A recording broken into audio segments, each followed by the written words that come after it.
Charlie. Well, hello. Is my volume good? Hello. Yes, I can hear you. Welcome, welcome, Greetings. welcome. Welcome, everybody. This is Charlie Palmer, and he's here to talk to us about organic and sustainable living. Now, Charlie, are you retired Air Force? I am retired Army. You're retired Army. Okay. So I Yes, knew that you indeed. were military. Yes. And where you at now? I am currently living my best life in Fairbanks / North Pole, Alaska. Wait a minute. It's Fairbanks slash North Pole, North Alaska. Pole. Yes, I have That to say sounds that. I have to say that. really far north. Yes, it is far and it is cold in the winter. Well, I would bet. I mean, okay, so how many months of the hmm year is it cold? Well, it's not necessarily months of the year, but when you say months of the year, it's the darkness that folks are referring to. Ah, From mid-June about the 21st, we start losing seconds to minutes of light. oh wow. And June, Does so it go like by June fast? 21st is no, it does. Summer doesn't seem like it go by fast because we do a lot of gardening and stuff. So Okay, so yeah, we want to get into this organic and sustainable living. And a lot of people don't really understand what that is. So why don't you just give people a brief sort of idea on what organic sustainable living actually is? Because it sounds like an impossible feat, but it's not. well, let me give a little bit about my family history and how we grew to being to eating organic and being more sustainable. Uh, I have four children. They're adults now, except even my youngest, she's 18. And my oldest, my son, for some reason, he was allergic to red meat, which was a Wait, blessing in disguise. Yes. wait, Um, yes. How come I yes. wasn't allergic to red meat? Like all the Look, years. yep. Okay, so how did you figure out he was allergic to red meat? Well, every time this is years ago, late 90s, maybe. I'm telling my age. Every time we bought McDonald's at the time, we used to get the small burgers or whatever, not the Big Macs, but like the small amounts of beef. Every time he would eat it, and he would break out. He would get a Oh rash or wow. he would be sick. So for us, that was enough allergic reaction. We never got him Hmm. tested to see if he was actually allergic to red meat, but that enough for us started our journey into better eating, and especially when we found out about GMOs, genetically modified organisms, when Kentucky Fried Hmm. Chicken changed their logo from Kentucky Fried Chicken to KFC because it's no longer So chicken. was so was that you read about these things, but is Yeah, that it's for real. real? It, No, it it's kind of real. is like That's why along the that's why they line can't have of chicken. of of WWF changing it to WWE because it's like Right. this is just for entertainment purposes only. So this is Right, just exactly.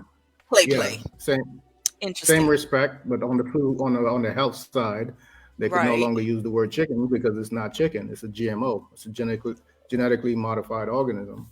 That's So scary. yeah, as you know, prior to the military, I was growing my dreads. I'm Rastafarian by nature, and that took us on a journey where we started diving deep into exactly what we're putting into our bodies. You know, Hmm. and it was very interesting in terms of what we found. And What'd you basically for find? folks who well, what we found is that if you can't pronounce it, you probably shouldn't be eating it. You know, Uh-oh.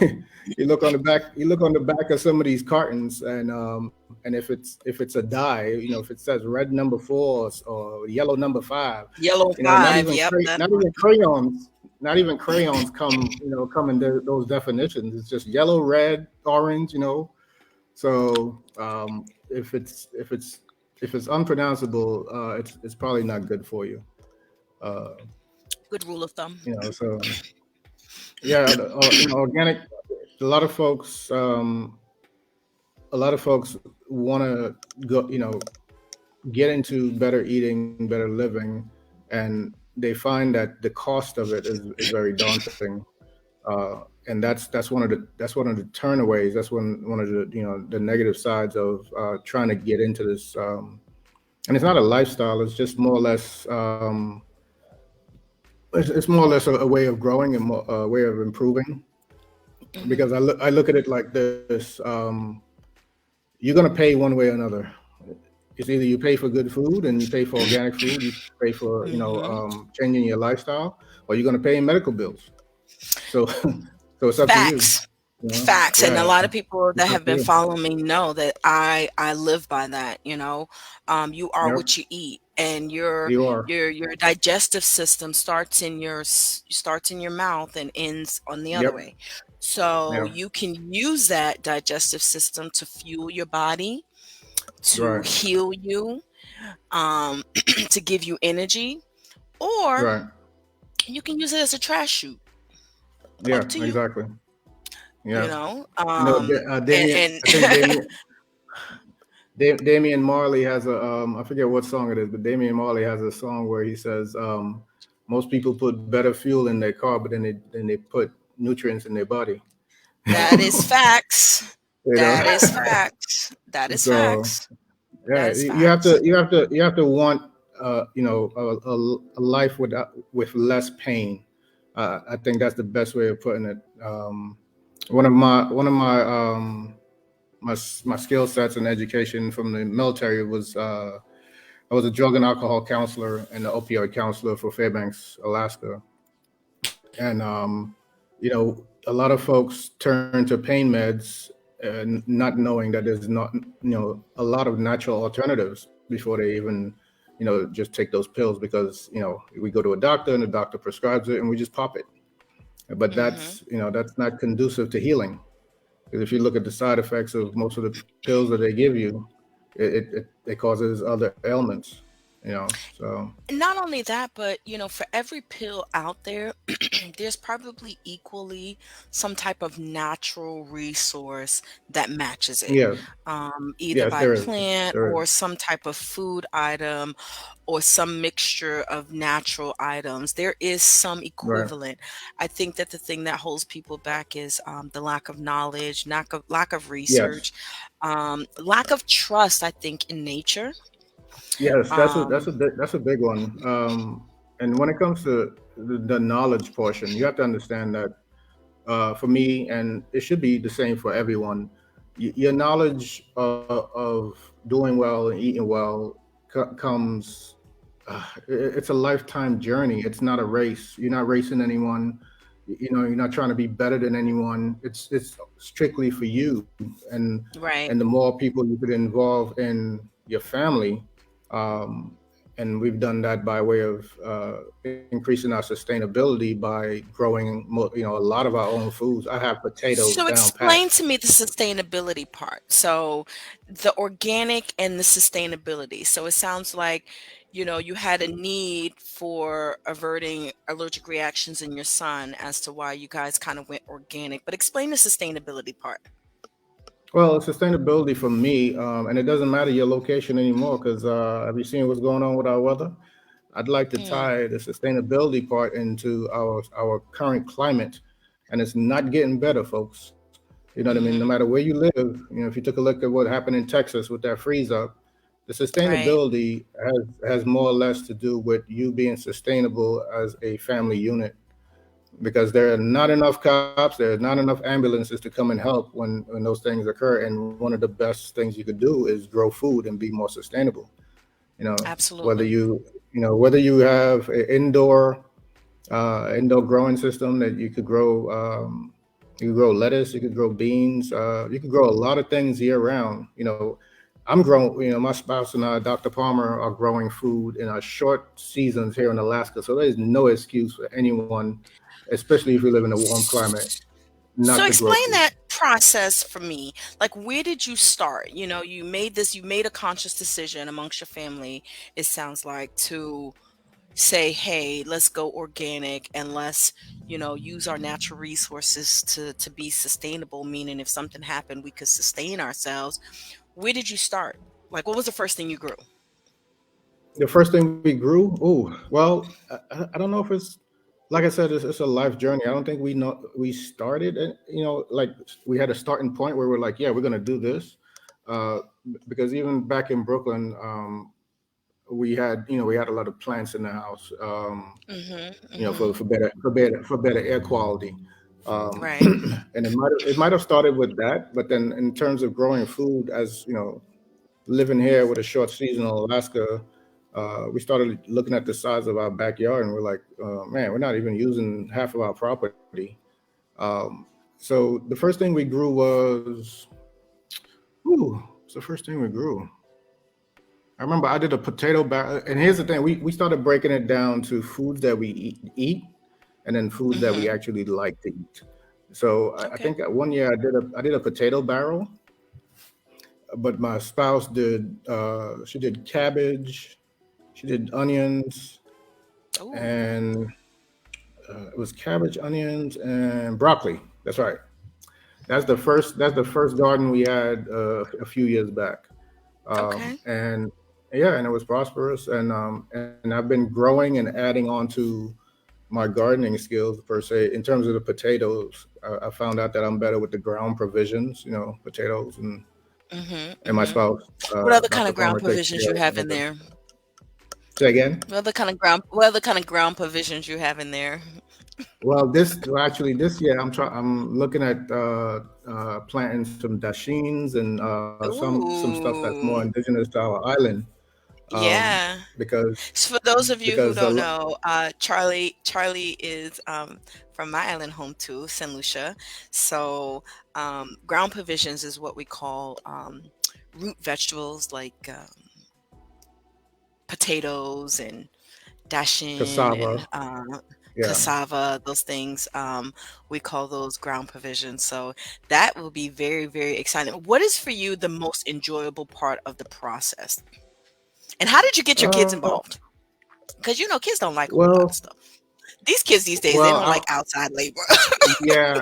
Well, I put it to you like this: my children were in, we our kids, we raise our kids to enjoy the outdoors more than a Mhm, lot, especially because we our winters are long. So if you're indoors in the summer, and like you were saying about mental health and checking on people, you might want to check on your kids if they're inside in the summer here in Alaska. So we got our kids involved by not pressing what they should be doing, but getting them to like an aspect of what we were doing. For example, my youngest daughter now, she's a herbalist. Like, she can make cough syrup out of. ooh, She'll gather pine needles outside and get some eucalyptus and mix ooh. that with some honey and some hibiscus. Maybe we'll And next have thing you her know, we got. on and cook us up some Oh, stuff. oh man, she's I'd a love that. herbalist. Yeah, so she does the herbs in the house. As I mentioned, I do the ground root vegetables. My spouse does most of the vegetables, from everything from peppers to Mhm. broccoli. So it's a matter of just plant a seed in dirt, in dirt, or get one of the growing systems that don't even use dirt; it uses water, and then eat it, So what kind of and you'll see system the do you guys difference. have? Do you have just like a backyard where you just water and fertilize, or do you have like an actual system that kind of runs and Right, yeah. Right now we have well, we have three greenhouses, and ooh. yeah, next year we're planning on doing some rows, like actual row gardening. We've been taking a look at I forget the name of the system, but there's a system out of Germany where you could grow on a mound. That way Mm. you could reach it better. You don't have to bend down and all kind of stuff. Um, and we're looking at doing that next year, and also going into honeybees next year also. Ooh, bees are so important, and I only just, learned this, later in my life. Just how important they are Okay. to just sustaining the life of food. And Oh yes. when I was doing boot camp, getting up at 5:30 to go to boot camp, we do boot camp out on a tennis court, and we would see a lot of dead bees. And Mm. it was really my boot camp instructor that, she was really saddened by it, and she said this is horrible. So many Yes, it is. bees are dying because of Right. all of the 5G and everything else, that they can't fly that high. They get zapped. Yes.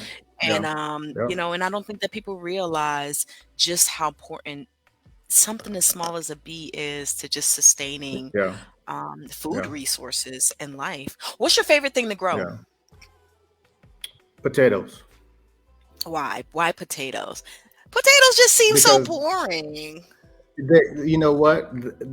They are boring until you grow them. Because they Ah, grow very fast. They do require a lot of water, but we have a rain catchment system, and I use most of that water to grow them. But the thing about it is okay. that after you grow them and harvest them, you could store them, hence the sustainability for a very long time. I still have potatoes from our last harvest. Oh, wow. And I'll probably still have potatoes, till about January when they run out. Okay, that's So nice. that's one of yeah, and that's one of the things. Potato You could do potatoes indoors. You could do it in a grow bag. You could do it, in a pot. Okay. You don't need a whole lot of space. You could put one potato in a pot, and you probably have about, depending on the size of the pot, probably between 10 to 30 potatoes from that one potato. So yeah, I Sounds love doing really low potatoes. maintenance. It is. It is. You just water them and ensure they're in an area where they can get fertilized Mhm. by bees, and just get ready for your harvest. They're very low maintenance. The grow bags are What great would you also. think is the most maintenance? Like what food item requires the most maintenance Ooh, to I grow? would say, because of the bugs that might affect them, I would say your leafy greens or peppers. On my and that Okay. see, and that's applicable to my side. It might be something else for someone else in a different grow region. Mhm. It's because of what insects you have that affect those things that you're growing. So Yeah, I know down here in Florida, growing fruits can be kind of dangerous just because they attract, fruit rats and different types of bugs. So, you have to be careful. Of course, my mom being an islander herself, she has planted some things around her house. She definitely has her mhm. herb garden that she picks from for fresh herbs. She planted when my daughter was born. Actually, my grandmother planted a papaya tree Oh, nice. next to my mom's house. It was huge. It grew taller. It grew really fast and it grew taller than the house. So she had to kind of trim it, Mm. Trim it but down. gave Yeah. some great papaya. Now, one thing that I learned from my mom from her planting, one fruit that just takes forever that I did not realize. And so I'm really Mhm. concerned because how do we have so many at a time? Is pineapples. Oh, Pineapples yes. take so long to grow. They take Well, like yeah, 2 they grow hours, well. 2 years, I mean. Yeah, yeah. I Well, mean, and then you get they like a grow little them. pineapple like this. Yeah, they grow them in mass in places like Hawaii. So, um, but one of the things, I think you mentioned. What did you mention about the dangers of different bugs that they bring in? Mhm. So that's one of the deterrents of growing, that folks think that bugs are going to be infesting your area once you start growing Right. different things. Here's the thing you have to realize. So, for example, you might have to make some sacrifices. If you're getting more voles in your area, you might need to get a cat. That's why you look at most Ah. farmers; they always have a cat, or they always have some Mhm. kind of Cats dog. keep the what You away? know, like What do the voles, cats like either voles or mice. Okay. What's a You vole? know, they look like mice, but they just make holes everywhere, and they will eat your ground vegetables, your ground Huh. provisions. Yeah, So they like they, little they gnomes or moles or yeah they exist in different areas, but so you can combat it naturally with by bringing in another animal. You could keep some small birds and let them loose, train them to let them loose, and bring them back in in the evenings. Okay. They could eat different insects, stuff like that. um Okay. just yeah, just don't spray for them. You have to find another bug that takes care of it. Like we use Gotcha. ladybugs in our gardens. Really? I love Yes, ladybugs. yeah, And what do ladybugs are they keep great away? for. They keep away. Oh, what's the there's a little white bug that eats away at some of the pepper plants and broccoli plants. I forget the name of Mhm. it, but ladybugs loved. They're like aphids. They're in the family of aphids. Ladybugs love to eat them. Oh, So wow. there's Well, always then thank there's God always for a natural alternative. ladybugs. Yeah, So that and you can means get them at ladybugs do a your little bit more than look pretty. yeah. hmm So And you can get my them biggest question frozen. is, what's for Thanksgiving dinner? This year we went. I always go fishing, but this year we went dip netting, and I've dip net And what's that? from the shore. Dip netting is a method of fishing here in Alaska and probably in other areas, but mainly in Alaska, where as a family you're allowed to get your sustainable amount of fish per member in your family. So I think our number is I think it's 30 for head 30 for head of household and 10 per member, something like that. Hmm, But we didn't catch our limit this year. I think we only caught 26 salmon because that was enough for the cooler nice. and that was enough for the freezer for us this year. So Okay. um, So is that very yeah, so popular this year, in Alaska? what Organic, salmon? I mean, like fishing and farming. Do you find that more people are doing that in Alaska than Yes, maybe definitely than it's Brooklyn? a nat yeah, it's a natural thing here. I think that's one of the things that attracted me to and my spouse to actually stay here after the military. Um, because I retired in Korea and then we came back here in 2014. Hmm. Um, because growing up in St. Lucia, that's exactly the life that I had. We lived in Castries, but we had a mountain farming area where we grew ground provisions and had chickens Hmm. and all this stuff. And we went there every Hmm. weekend or every other weekend to check on the animals, but to weed the garden. And I miss that, and you can't have that I tell in New people York. all the time, I was an adult before I realized that St. Lucia had grocery stores because we just Oh never yes, used them. exactly, I mean, you knew exactly. the bread man, you knew the guy, Yep. you knew everybody that had the fresh stuff. So there Yeah, didn't. But exactly. back to Thanksgiving. What's coming hmm across your family's table this Thanksgiving? Whole salmon. I'm doing the whole Nice. salmon. I'm doing cassava pone. Ooh. I'm doing whole salmon. I'm doing cassava pone with our grown cassava. Um, I'm doing what else am I doing? I think I'm doing Marby. I'm doing some of the drinks. I'm doing Marby. I'm doing Ooh. sorrel. My Mm. spouse is doing her Bayesian mac and cheese, Barbados mac Okay. and cheese. What's in the Bayesian mac and cheese? I can't give you that recipe, Oh, you'd have to kill me. but I get but it. I but get it. But what but makes it's it Bayesian? Is it because a Bayesian is cooking it? it Or no, they it's her do a mother's little it's her extra mother's little. recipe. Yeah, Oh, it's her mother's recipe, and it's unlike any. I could reference you to people that's had it at our house, and it's unlike any mac and cheese you could have. Uh, okay. so yeah, she's making that. My daughter's making what she says she's making this year. She's doing some baking. She's making some sweet bread. She's making coconut bread. I think she's gonna do a pumpkin cheesecake. Mhm. I Yeah. like So it.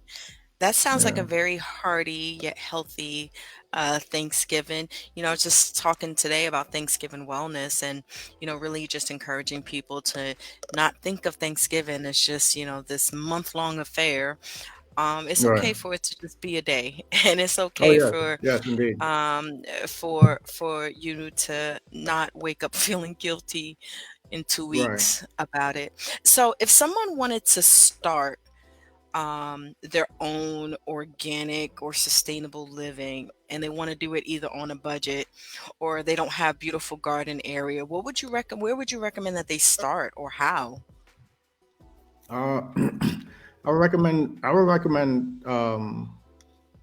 I would recommend starting in within yourself, figure out what do you like to eat, um, and what do you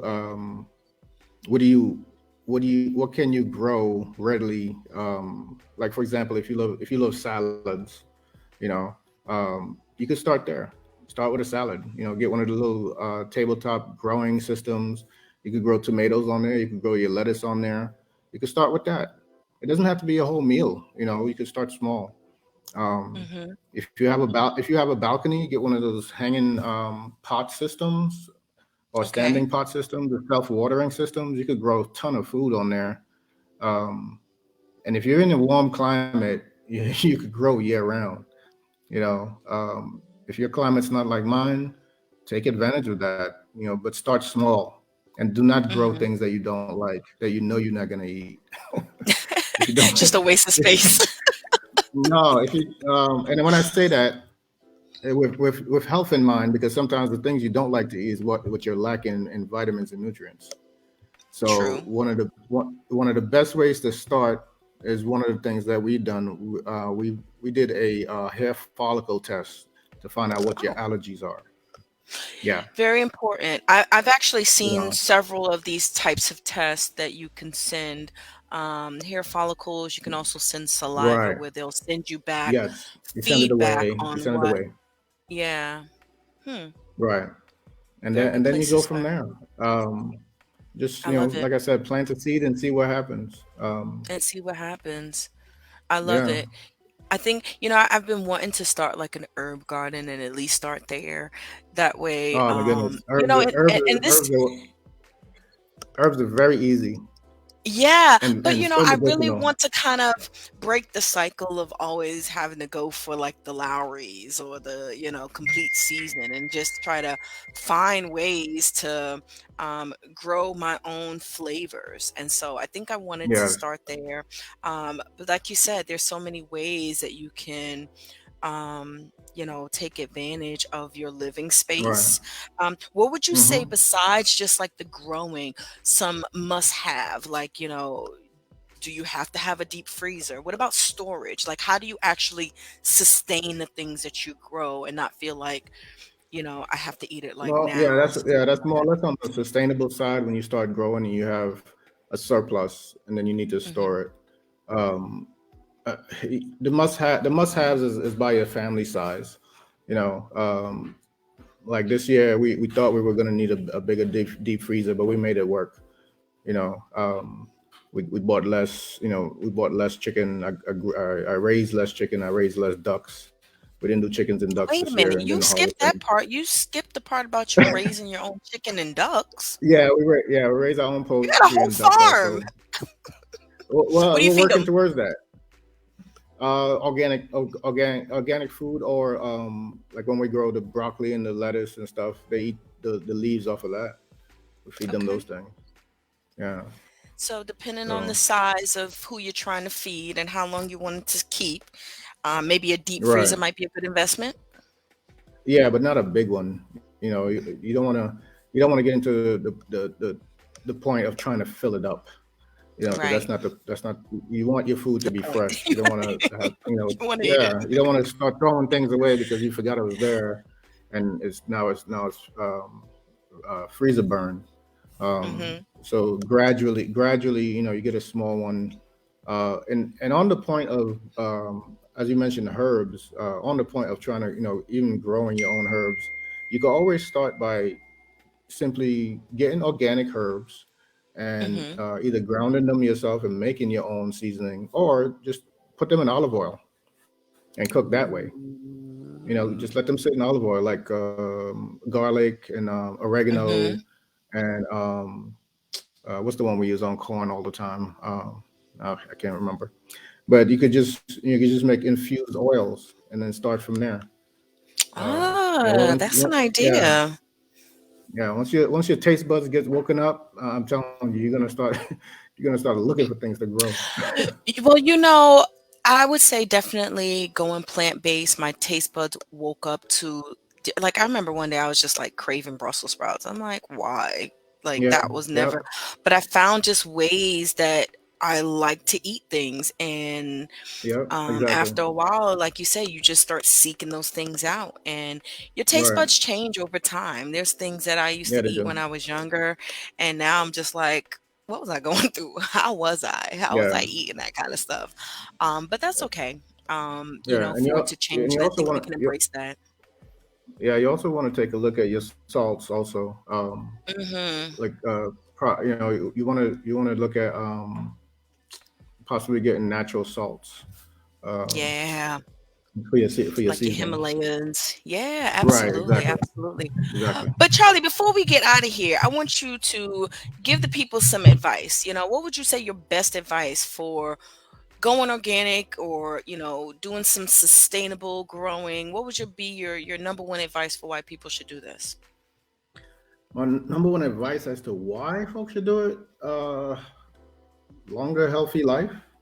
You know, a more balanced life in terms of your well-being, your mental state, your sleep. It helps everything. I'm categorized as a disabled veteran, but when I introduce myself, I don't say, "Hey, Edmund Charlie Palmer, I'm a disabled veteran," Right. because I truly know that my eating has kept me um, balanced, if you will, in terms of my PTSD and other things that I'm dealing with, my pain. Um, Mhm. Otherwise, like a lot of my brothers and sisters, they turn to the doctor for the medical advice and just get a pill. But you know, and here's a good point, and I always tell people this: until I see a tree that produces pills, I'm not taking pills. There's no tree that produces a pill that could just fix one ailment. No. So you can't No. get your vitamins like that. Now don't get me wrong. There are things that you can take, like your vitamin D, but you have to take things that help absorb vitamin D into your body. You can't just take Mhm. D by itself. You have to take magnesium with it also. Mhm. So Mhm. And see. it's not just yeah. So it's not just popping a pill. You have to know Absolutely. what you're putting in your body. So Absolutely. I think Well, that would be thank you, my best Charlie, advice. for joining me. That's excellent advice, and it's right in line with just how I feel. I think that every Right, little bit that people can take, every little step that they can take to live in a healthier life is like a step closer towards, just freedom.